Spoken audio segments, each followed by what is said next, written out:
আপনাদের জন্য নিয়ে এসেছি একেবারে ভিন্ন স্বাদের একটি পদ, কাঁচা কাঁঠালের নিহারি। মাংসর বদলে কাঁঠাল দিয়েই তৈরি হবে এই সুস্বাদু পুষ্টিকর রান্না, যা খেতেই একেবারেই মাংসর মতন। চলুন দেখে নিই কীভাবে তৈরি করলাম।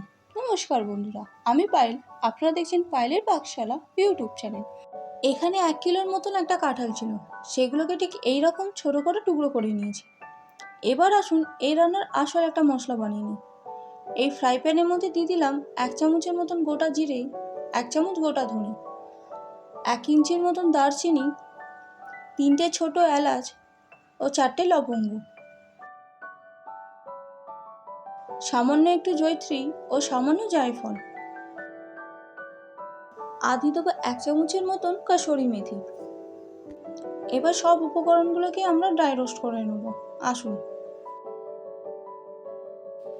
এবার গ্যাসের ফ্লেম একদম লোতে রেখে আমরা অনবরত নাড়াচাড়া করে এটাকে ভেজে নেব। দারচিনিটাকে আমরা 2 টুকরো করে দিচ্ছি। এবার ঠিক এই পজিশনে দিয়ে দিচ্ছি 2টো শুকনো লঙ্কা।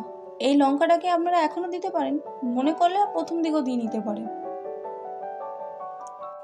এবার দিয়ে দিচ্ছি 1/2 চামচের মতন হিং। এই হিংটাকেও মশলার সাথে মিশিয়ে নিয়ে ভাজা ভাজা করে নেব। সম্পূর্ণ মশলাটা খুব ভালো মতন রোস্ট হয়ে গেছে। এবার এটাকে সরিয়ে নিয়ে ঠান্ডা করে আমরা বেটে নেব, শিলে বা মিক্সিতে। এবার আমরা এঁচড়গুলোকে সেদ্ধ করে নেব। তাই জন্য এই কড়াইয়ের মধ্যে দিয়ে দিলাম 1.5 লিটারের মতন জল, আর দিয়ে দিচ্ছি 1/2 চামচ নুন ও 1/2 চামচ হলুদ গুঁড়ো। এবার আমরা অপেক্ষা করব এই জল থেকে ফুট আসা পর্যন্ত। জল থেকে ফুট চলে এসছে। এবার দিয়ে দিচ্ছি সম্পূর্ণ এঁচড়গুলো। মিনিট 3 মতন এঁচড়গুলোকে আমরা ফুটিয়ে নিয়েছি। এবার এগুলোকে একটি পাত্রে তুলে নিচ্ছি।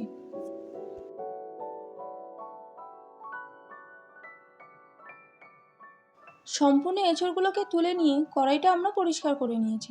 এবার এই কড়াইয়ের মধ্যে দিয়ে দিচ্ছি বেশ কিছুটা সর্ষের তেল।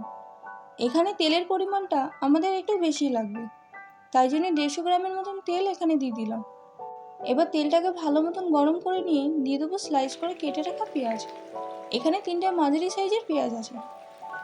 এই পেঁয়াজটাকে ভালো মতো নাড়াচাড়া করে হালকা গোল্ডেন ব্রাউন করে নেব। পেঁয়াজে থেকে খুব সুন্দর কালার চলে এসছে এবং পেঁয়াজ খুব ভালো মতন ভাজা হয়ে গেছে। এবার ঠিক এই পজিশনে দিয়ে দেবো আদা রসুন বাটা। এখানে 2 চামচের মতন আদা আর 1 চামচের মতন রসুন বাটা আছে।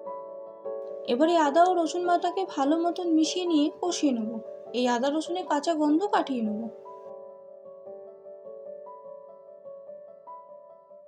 আদা রসুনের কাঁচা গন্ধ কেটে গেছে। এবার দিয়ে দিচ্ছি সেদ্ধ করে রাখা সেই এঁচড়গুলো। সম্পূর্ণ এঁচড়গুলোকে এর মশলার মধ্যে দিয়ে নিচ্ছি।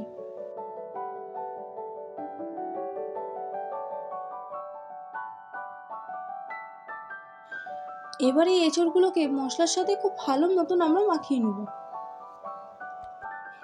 এঁচড়গুলোকে মশলার সাথে খুব ভালো মতন মাখিয়ে নিয়েছি। এবার দিয়ে দিচ্ছি ঝালের জন্য লাল লঙ্কার গুঁড়ো আর রঙের জন্য কাশ্মীরি লঙ্কার গুঁড়ো। এখানে ঝালের পরিমাণটা আপনারা নিজেদের প্রয়োজন মতনই ব্যবহার করবেন। এবার এই দুটো গুঁড়ো মশলাকে এঁচড়ের সাথে খুব ভালো মতন আমরা মিশিয়ে নেব। গুঁড়ো মশলাগুলোকেও এঁচড়ের সাথে খুব ভালো মতন মিশিয়ে নিলাম। এবার গ্যাসের ফ্লেম একদম লোতে রেখেই দিয়ে দেবো 50 গ্রামের মতন ফেটানো টক দই। এবার এই দইটাকেও আমরা এঁচড়ের সাথে খুব ভালো মতন মিশিয়ে নেব।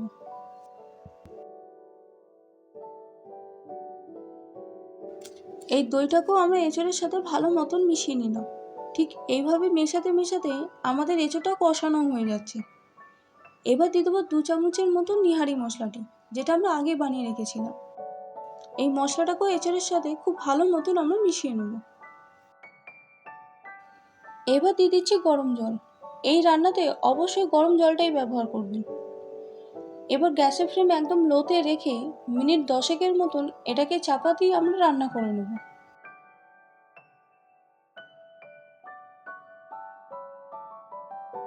ফিরে এলাম মিনিট 10 পর। এবার দেখে নেব কি পরিস্থিতি। এই দেখুন, এঁচড়ের জলটা আমাদের অনেকটা শুকিয়ে গেছে এবং মশলা থেকে খুব সুন্দর তেলও ছেড়ে দিয়েছে। এবার ঠিক এই পজিশনে দিয়ে দেবো পরিমাণ মতো নুন।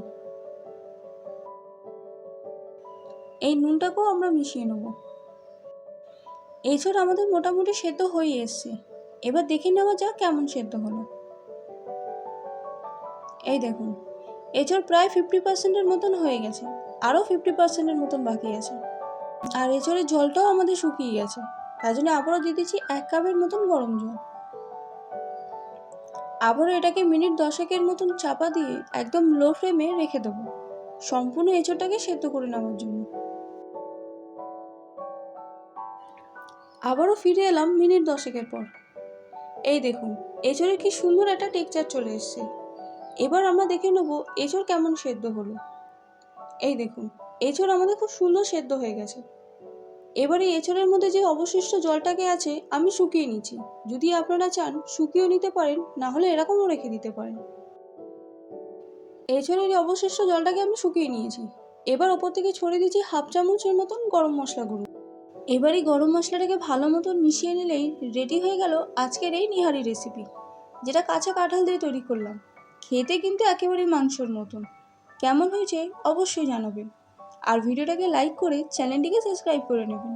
আর পাশে থাকা বেল আইকনটিকে ক্লিক করে নেবেন, যাতে নতুন নতুন রেসিপির নোটিফিকেশন পেতে পারেন। তাহলে আজকের মতন আসি, আবারও দেখাবে আপনাদের সাথে অন্য কোনো রেসিপিতে। নমস্কার।